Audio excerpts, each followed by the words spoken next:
Hoxh, në përditshmëri dëgjojmë që njerëzit sprovohen në familje, në shëndet, në vetvete dhe në pasuri. Dhe normal na kap një lloj ankthi. Si ta ruajmë veten dhe familjen prej të këqijave? Alhamdulillah, wassalatu wassalamu ala rasulillah, wa ala alihi wa sahbihi wa man wala.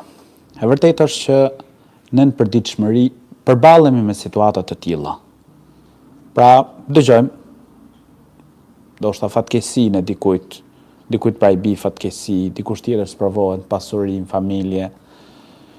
Dhe secili prej nesh e ka atë ndjenjë, pra ndjenjën e ankthit, e frikës, mos ndoshta bi pra ke ndodhe dhe mu kjo fatkeqësi.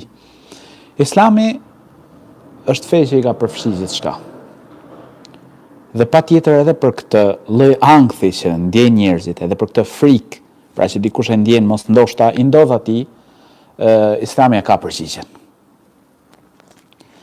Dhe profeti sallallahu alaihi wasallam e jep shumë thjesht një përgjigje për këtë.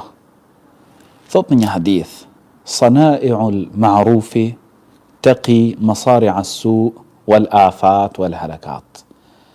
Veprat e mira në dobit njerëzve të mbrojnë prej fatkeqësive dhe katastrofave. Pra e jep profeti sallallahu alaihi wasallam zgjidhjen shumë shkurt dhe shumë e thjesht.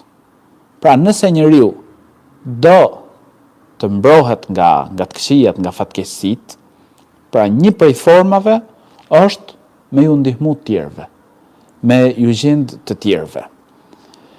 Patjetër, para kësaj janë zbatimi i urdhrave të Allahut të lartësuar.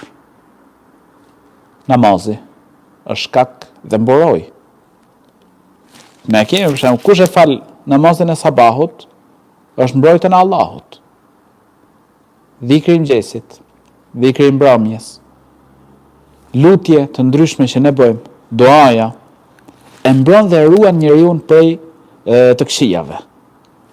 Por një prej portave të rëndësishme është pikërisht ndihma që ne mund t'i bëjmë e njerëzve, ndihmesa e njerëzve. Dhe kësaj pike profeti sallallahu alaihi wasallam i ka kushtuar një rëndësi tepër të madhe gjatë jetës së tij.